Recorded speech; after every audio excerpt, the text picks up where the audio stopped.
तो मैं समझता हूँ कि इस वक्त पाकिस्तान को खतरा इमरान खान से नहीं है, पाकिस्तान को खतरा हक्कानी जर्नैलों से है। नए प्राइम मिनिस्टर आए हैं शहबाज शरीफ, और उनसे क्या उम्मीद हो सकती है, क्योंकि आते के साथ ही वही नरेंद्र मोदी जी जो फोन नहीं उठाते थे इमरान खान का, उन्होंने मुबारकबाद दे दी। कश्मीर के मसले पे तो मैं बात नहीं करूंगा, क्योंकि जो शहबाज शरीफ साहब ने कहा है वो उन्होंने जो उन्होंने वही कहा है जो ISPR या पाकिस्तानी मिलिट्री स्टैब्लिशमेंट का बयानिया, उन्होंने उसी को रिपीट करके जान छुड़ाई। देखिए, ये तो एक रूटीन की मुबारकबादें होती हैं। हर मुल्क का जो फॉरेन ऑफिस है या प्राइम मिनिस्टर होता है वो अपने नए आने वाले हम मनसब को मुबारकबाद देता है। ये तो इसमें कोई ऐसी वो बात नहीं है कि मोदी जी ने मुबारकबाद दे दी तो तूफान आ गया कि जी इंडिया के एजेंट हैं ये, ठीक है ना।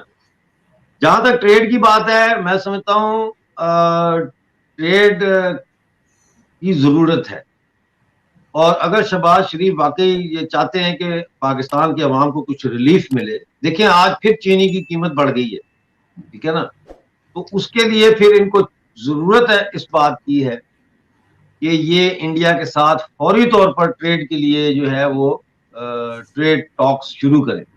इस वक्त हम कनाडा और ऑस्ट्रेलिया से चीजें मंगा रहे हैं, दालें मंगा रहे हैं, हम टमाटर मंगा रहे हैं, हम गेहूं यानी कि गंदम मंगा रहे हैं, और उसका फ्रेट ही इतना ज्यादा है कि अगर हम इंडिया से मंगवाएं उसी कीमत पे जिस कीमत से फर्ज करें हमें वहां से मिल रही है, लेकिन वो फ्रेट ही काट दें बीच में से तो अवाम को रिलीफ मिल जाएगा, क्वांटिटेटिवली भी और क्वालिटेटिवली।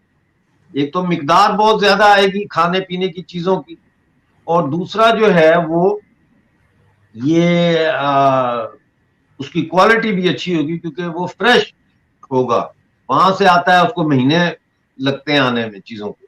तो मुझे याद है कि कई साल पहले गालिबन बेनजीर का या नवाज शरीफ साहब का मेरा ख्याल दौर था, मुझे अब एग्जैक्टली याद नहीं, तो मैं लाहौर में था। तो वो कहने लगे कि हम जा रहे हैं। कहाँ जा रहे हो? वाघा बॉर्डर के पास जा रहे हैं। मैंने कहा वहां क्या है? कहता है वहां पे इंडिया के टमाटर आए हुए हैं, बड़े सस्ते हैं।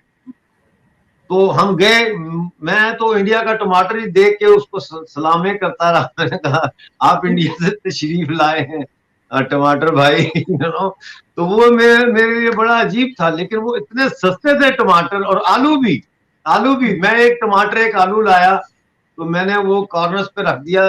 तो वो घर वाले कहने लगे ये किस लिए यहाँ रख दिया चमका के इनको? मैंने कहा ये इंडिया से आए हैं। वो कहते हैं यार ये गल जाएंगे, ये गल 2 दिन में तो टमाटर गल जाएगा और ये आलू भी खराब हो जाएगा, इसको पकाओ खाने में डाल लो।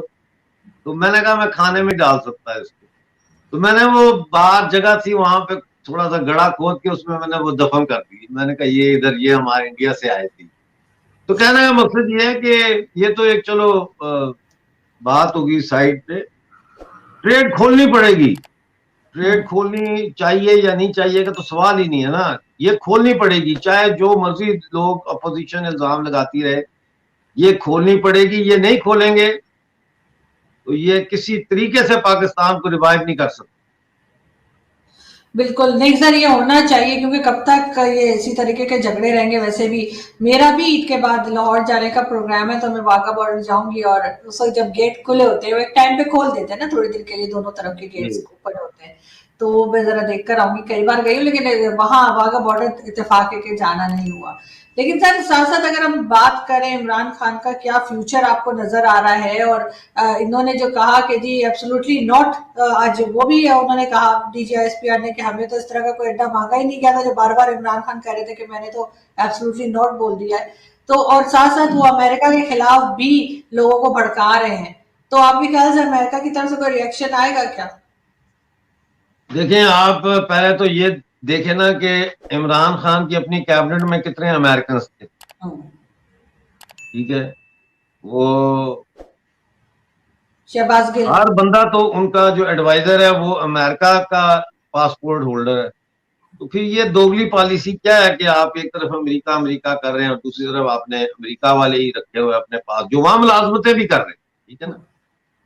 तो ये तो बयानिया जो है ये तो एक पॉलिटिकल गिमिक है, ये तो एक सियासी बयानिया है, इसका हकीकत से कोई ताल्लुक नहीं है।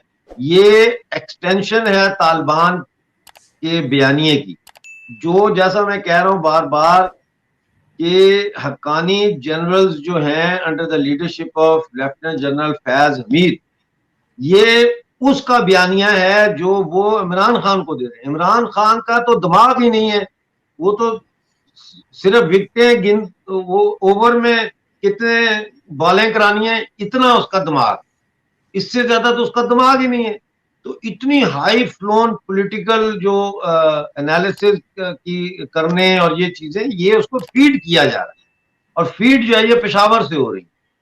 और उसकी तकरीर में कोई बात नहीं सिवाय इसके कि ये चोर हैं, ये डाकू हैं, अमेरिका की हम नहीं मानेंगे, अमेरिका कौन होता है हमें क्या कहने वाला। तो भाई इन बातों का ताल्लुक उस शख्स से क्या है जो बाहर सब्जी लेने गया है और वो उसके सब्जी का रेट बढ़ गया है या चीनी का रेट बढ़ गया है, वो खाली थैला लेकर घर वापस आ रहा है। मसला तो अवाम का है, वो अवाम का मसला तो ये हल कर नहीं सके, क्योंकि ये लूट मार के लिए आए थे। इनको मैं कहता हूं कि ये इमरान खान जो टोला है, ये नौसरबाजों का टोला है, और पहली दफा पाकिस्तान में नौसरबाजों का टोला, पूरे का पूरा टोला ही इक्तदार में आ गया और उन्होंने दबा के लूट मार की। तो ये इमरान खान कुछ नहीं कर सकता। अगर हक्कानी जनरल आज इसके पीछे से हट जाए, इमरान खान इज फिनिश्ड। आप देखें ना, आप कल इन्होंने ऐलान किया है कि जितने पीटीआई के मेंबर हैं 100-100 रुपया चंदा दें। तो 100-100 आप ही ने बल्कि प्रोग्राम में ये कहा, बताया था मेरा ख्याल है, और उसमें तो अब आप खुद आपका अपना तज्जिया है कि भी इसका मतलब है कि एटीएम मशीनें नहीं है। मैं तो आपका प्रोग्राम बड़े गौर से सुनता हूँ। नहीं, thank you so much sir. लेकिन सर देखिए ना, अलीम खान साहब भी चले गए, जहांगीर हाँ तरीन भी नहीं है, तो एटीएम कार्ड तो निकलते जा रहे हैं इनके पास से। हाँ, तो इसीलिए आप वर्करों से मांग रहे हैं, हाँ, समझे? मतलब कम से कम 100 रुपए, ज्यादा से ज्यादा कुछ भी हो सकता है, हाँ, ज्यादा लेकिन ज्यादा आपने कहा था कि वो मैंने कहा यार ये क्यों कह दिया आरजू जी ने, कभी ज्यादा ज्यादा जितना मर्जी दे, लोगों को गाइड कर रही है। कोई नहीं देता सर, लोगों के जो हालात है कोई नहीं पैसे निकालता। लेकिन लास्ट में मैं यही पूछना चाहूंगी, क्या करप्शन केसेस खुलेंगे इमरान खान के खिलाफ भी? जैसे अभी एक नेकलेस का चला है कि जी 18 करोड़ में जो है वो बेच दिया गया है, और भी कई दूसरे केसेस हैं, सुनामी ट्री और चीनी आटा पता नहीं क्या गया। तो आपको लग रहा है कि अब ये भी आपको जेल जाते नजर आ रहे हैं या बच जाएंगे? देखिए जी, केस तो खुल गए हैं, अब केसेस को जो है वो चलाना है, और फिर जो जजमेंट आएगी उसके मुताबिक फैसला होगा कि ये जेल जाते हैं या नहीं। मेरा तो ये ख्वाहिश नहीं है।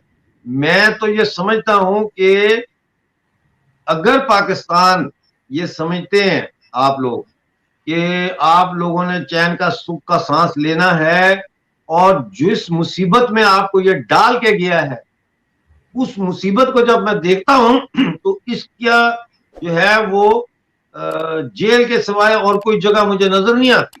इसको जेल में जाना होना चाहिए। अगर मैं पाकिस्तान का प्रेसिडेंट होता, एक मजाक के तौर पर सही, पाकिस्तान का